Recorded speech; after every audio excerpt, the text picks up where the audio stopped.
needs. This varies widely for every child. There are many factors that influence how many calories and protein your kid may need. Current nutritional status is a big thing. Is your child skinny to begin with, a little overweight? Skin integrity, how open are the wounds? The larger the wound, obviously the more protein and fluid you're going to lose and the more calories you're going to burn.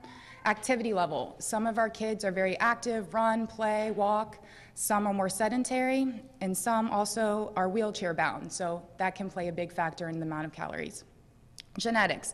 I have a couple kids who it does seem no matter how many calories we put into them, they just cannot gain weight. Their parents are tall and thin, so that can also play a role. So having EB on top of already being genetically dispositioned to be small can influence that. So modifying food textures. A lot of children can't eat a normal regular diet like we all do. Sometimes the meats can be very difficult for kids to get in, which can be obviously limiting on the protein we can consume.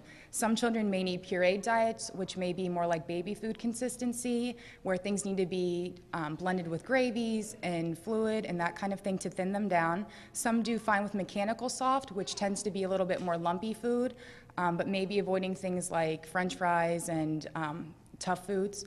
And some children are able to eat regular diets and consume most things. A lot of times, most of our kids have problems with things like potato chips and so forth. So getting into some supplements, I'm sure a lot of you are aware of a lot of these. Pediasure tends to be one of our most popular ones. It is 240 calories per bottle. The nice thing about Pediasure is if you can't take a lot of food by mouth, you are able to meet your calorie, protein, and your vitamin and mineral needs in about 1,000 calories. It comes in a variety of flavors, so mixing it up. And we do sometimes use Pediasure in our infants that are about 10 to 12 months if they're really having a hard time gaining weight and they're really bad failure to thrive. Booster, these are kind of the adult version of Pediasure, same kind of calorie level. They are higher in vitamins and minerals. And even though if you read the bottle, it'll say, you know, not for the use of kids under the age of 10, but it's okay in our EB patients a lot of times to use these products. The nice thing about the Ensure is now that the kids are kind of all drinking coffee at an earlier age, they like the coffee-flavored Ensure. It's highly popular. Boost Plus and Ensure Plus. So again, the same brands, but a little higher calorie. You can get another extra 100 calories and some extra protein in these. The nice thing about these products is if you're stuck on gaining weight and you're drinking Boost or Ensure, just the simple bump to these products or this product can really start weight gain up again. So, and again, it's okay to use these products in a child less than 10 years of age. Carnation Instant Breakfast, this is something you can get at your local grocery store. It comes in a variety of flavors. Again, a cappuccino flavor, which is highly popular. It's around 280 calories, so this is just milk. There are some generic brands of Carnation Instant Breakfast, like Kroger makes a brand that are a lot cheaper if you prefer that. Scandi shakes have been around for a long time. They're typically used in the CF population, the cystic fibrosis kids, but they are a ton of calories. The problem is they tend to be around 10 ounces by the time you mix them, and they are a lot lower in protein and not very many vitamins and minerals in these, so they're not good to be used for like a sole source of nutrition. They're thick, they're high in fat, so a lot of kids have some difficulty tolerating these. Recipes with supplements. A really good idea is to take a lot of the recipes and things that you make and replace the milk with supplements. So things like waffles and pancakes, pudding is a really easy thing to do, milkshakes, fruit smoothies, all of those things the milk can replace with Pediasure or Ensure and really increase the calories you're giving your kid. Boost pudding. This is something that's kind of hit or miss. Some of the kids love it, others don't care for it. It's a fairly small volume, so the kids can take it in. It is 240 calories, 7 grams of protein. Insurance typically will not cover this product, and it's usually one of those the kids get hooked on for a little while and then get tired of. But again, some of the kids do like it. A lot of times they get tired of drinking milk-based supplements, so there are some juice-based supplements out there. Boost Resource Breeze is one of those. The issue with this product, however, it tends to be a little thick. It's kind of like the consistency of what melted Jell-O might be.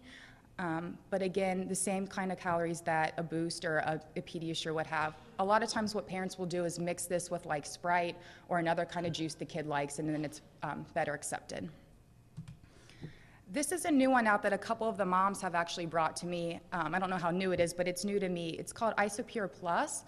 It's typically, the moms have found it in like Walgreens or GNC, and it's a clear liquid supplement. I think it was initially based for like bariatric patients, but it's 190 calories, and it has a lot of protein in it. It's 15 grams.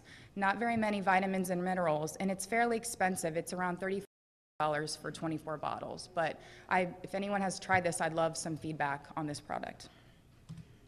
So modulars, what are modulars? Modulars are powders and things that we can add to foods to increase calories. DuaCal powder tends to be the one that we use most frequently. It's tasteless for the most part. Some kids tell you they can taste it. It's great to add in things like macaroni and cheese, puddings, yogurts, anything creamy. It doesn't work as well in fluids, but it does work well, and sometimes we add this to some of the kids' tube feedings to increase their calories.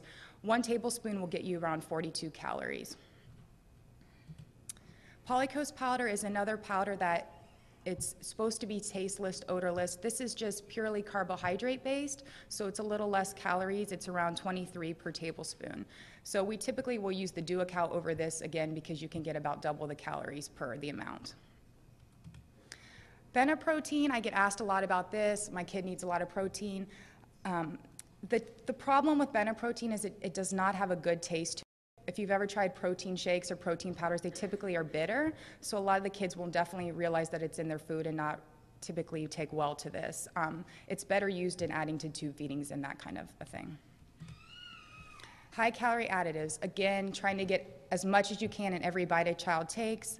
Obviously, the basic things I know a lot of us do, butter and margarine, mayonnaise, salad dressing dips, dip all your vegetables in these things, sour cream, add to mashed potatoes. Gravies, if your child needs mechanical soft or a puree diet, adding gravies to thin it out is a good idea. Whipped cream and also wheat germ can add calories. And these can be less expensive ways to get calories in. High protein additives, obviously cheeses, which again, watching them out because too much cheese can lead to some constipation too, but eggs. And then powdered milk is a really cheap, inexpensive, great way to get extra calories and protein in. And it doesn't, alter the taste. It tastes pretty good. Things like mashed potatoes, mac and cheese, that kind of a thing. Cream cheese is another one. Condensed milk, a lot of the moms will use, and evaporated milk also. Some high protein foods. Again, protein can be difficult to get in because chewing meats can be very hard for a lot of these kids. So obviously your beef, chicken, fish, turkey, all are going to be high in protein. Milk, cheese, eggs, soy products, peanut butter if you're able to do so, nuts, beans, and a great thing to use, and a lot of the families have been starting to give, is Greek yogurt. Greek yogurt has about twice the amount of protein as like a Yoplait or that kind of a yogurt. So constipation and high fiber foods, Dr. Lucky touched on this. So how much fiber do I need? The American Heart Association has kind of proposed that the rule of thumb is age plus 5, so that's kind of what we use. And if you're eating, once you get to around 1,500 calories a day, you should consume around 25 to 30 grams of fiber a day. But the age plus 5 rule works well for the little ones. Foods high in fiber, obviously your whole grains, whole grain bread, things like oatmeal are all high in fiber. Your berries, oranges, any fruit with skin is going to be high in fiber. Vegetables, broccoli, peas, spinach, corn and potato, if you consider those a vegetable. And your beans will also be high in fiber. Again, watching though with fiber, if your child's someone who doesn't eat a lot of fiber, starting out very slowly, adding fiber into the diet, because you're gonna get a pretty good bellyache if you just start a lot in at once. Fiber additives